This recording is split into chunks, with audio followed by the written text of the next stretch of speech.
안녕하십니까. 라타로스당입니다. 오늘은 1구2원에 관해서 같이 한번 생각을 해보겠습니다. 세상은 자기의 이익을 위해서 삽니다. 자기 편리한 대로 생각하고 행동도 합니다. 그러나 남에게 말을 하는 것은 혹은 문서로 작성하는 것은 계약입니다. 자기의 이익을 위해서 행동하고 자기의 이익을 위해서 살아야 되지요. 그러나 남을 부리기 위해서, 남을 이용하기 위해서 어떤 조건을 제시하거나 어떤 대가를 주겠다고 하고 어떤 보수를 주겠다고 하고 일을 시킵니다. 그러고 난 다음에는 계약서가 있다면, 서류로 작성하는 것이 있다면 별 문제가 없겠습니다. 아니 서류로 작성해도 상황이 변해서 너가 예를 들어서 그 조건을 충족시키지 못했다, 너가 예를 들어 제대로 일을 하지 못했다 해서 그 대가를, 보수를 잘 안 주려고 하는 경향은 없습니다. 그런데 이제 서류가 없는 경우에 말로 합니다. 친한 사람의 경우는 서류를 요구하기 어려운 것도 있습니다. 물론 요사이 휴대폰이고 스마트폰이고 이런 게 발달해서 모든 게 이제 즉시 통화와 동시에 녹음되는 기능이 있어서 있기는 있습니다. 그러나 그런 게 있다고 하더라도 어떤 일이 진행됨에 따라서 혹은 완료되고 난 다음에 그건 그냥 한번 해본 소리다라고 이야기하는 인간도 있습니다. 그리고 자기가 대가를 지불할 거를 1,000만원 주겠다 했는데 100만원 주는 인간도 있습니다. 자, 몇 달을 거쳐서 일을 했는데 1,000만원 받을 것으로 생각했는데 100만원을 주겠다고 할 때 일을 한 사람, 대가를 받으려고 노력한 사람은 어떻게 되겠습니까?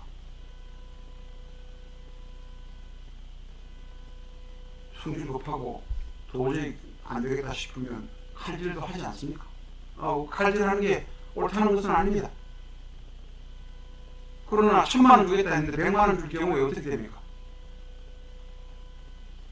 이용만 당했다는 생각이 들지 않겠습니까? 근로계약서 다 작성하고 다 일하고 하는데도 근로 조건을 너무 빡빡히 해서 나를 괴롭히고 집에도 늦게 가게 했다고?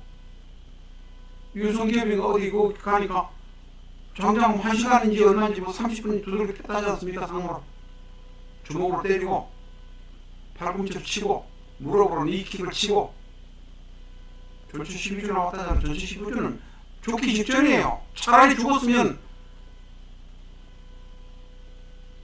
그 민노총이가 끝장날 건데 죽지는 않더라고. 죄송합니다. 제가 표현을 이거 사람들 죽기를 바라느냐라고 이렇게 묻는데 전치 12주면 죽기 직전입니다. 계약을 해도 그 계약이 옳다 그렇다 그렇게 싸운단 말입니다. 이야기가 엉뚱한 방향으로 나갔습니다. 한 입으로 두 말 하는 사람하고는 절대 일을 하면 안 됩니다. 그럴 가능성이 있는 사람에게는 서면으로 받아야 됩니다. 그러나 친하게 지낸 사람한테 일일이 서면을 요구할 수는 없습니다. 조건이 바뀔 때마다 일일이 통화 녹음을 하거나 안 그러면 대화하는 것을 녹음할 수도 없습니다.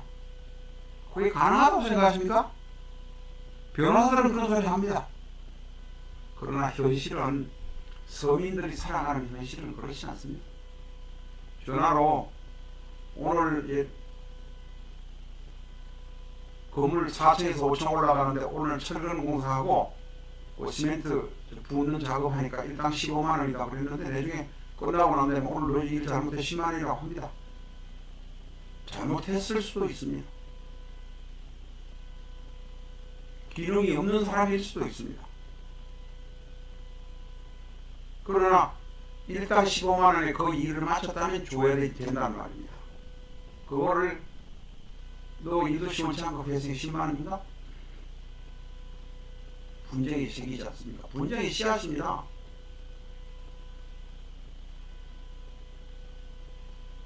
구두로 하지 못하면 간이 서면 뇌물라도 받아야 됩니다. 일을 제대로 완수하지 못할 때는 몇 프로를 깐다든지 뭐든 그것도 근로기준법 위반되는지 안 되는지 저는 잘 모릅니다. 어쨌든 한 입에서 두 말하는 사람과 절대 만나서도 안 되고 같이 일해서도 안 됩니다. 특히 이런 사람과 사돈 맺지 마세요. 한 입에서 두 말 하는 사람과 절대 부부가 되지 마십시오. 불행이 분명히 옵니다. 아, 그건 농담이야. 코미디언입니까? 농담하게?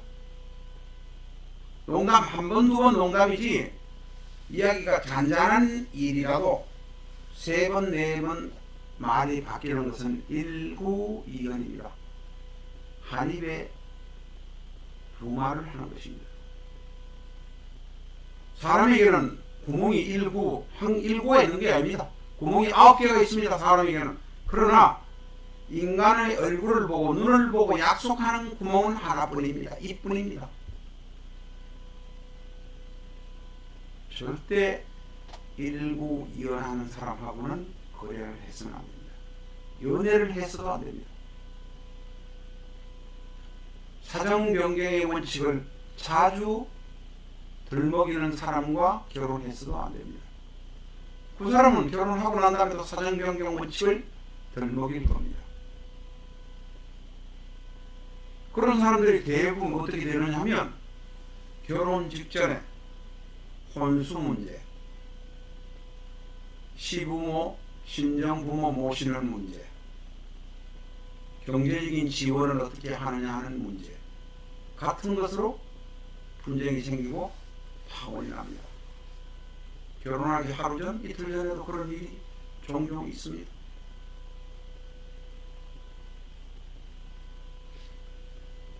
그래서 요사이는 자유연애 세상이 되긴 했지만은 일구이연하는 사람하고 깊은 관계를 맺지 마십시오. 상처받습니다. 절대로 남녀관계가 일구이연하는 사람을 농담 비슷하게 하는 사람과 하지 마세요. 확실하게 농담이라고 상대방이 인식할 정도가 아니라면 그것은 일구이연입니다. 전에 한 말을 뒤에 가서 뒤집는다는 뜻입니다. 일구이연을 하면 싸움이 생깁니다. 그것이 싸움이 되고 내중에 살인이 됩니다. 자기의 의사를 분명히 표현하고 그 표현한 대로 행동하는 사람이라면 헤어지더라도 쿨하게 헤어질 수 있습니다.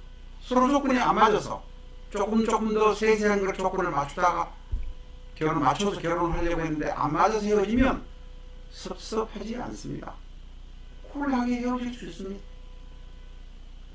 그러나 일구이연한 사람과 연애하다가 헤어지면 말이 바뀌고 상황이 바뀌었다고 요구하고 이런 사람과 사귀다가 헤어지면 분노가 생깁니다. 복수심이 생깁니다. 사주보러 오시는 분 70%가 연애사, 남녀의 문제입니다. 아내와 남편의 문제입니다. 아들 문제로 오신 줄 아세요? 아들 문제, 재물 문제는 전체가 합쳐서 30%도 안 됩니다. 상대방에게 나의 의사를 분명히 표시하지 않아서 그런 결과가 생기는 겁니다. 애매하게 말하는 것도 일구이연입니다. 애매하게 듣도록 하는 것은 두 마디를 하기 위해서 동쪽으로 갈 수도 있다, 아니면 서쪽으로 갈 수도 있다, 이런 것을 말하기 위한 건덕지로 남겨놓기 위해서 애매하게 이야기합니다. 애매하게 이야기하는 사람은 분명히 일구이연을 합니다. 그렇다고 사람을 만나면서 무조건 딱 부러지게 이야기하라고만 할 수는 없습니다. 일부 위원이 안 되도록 주의하시는 것이 좋습니다. 답을 했습니다. 감사합니다.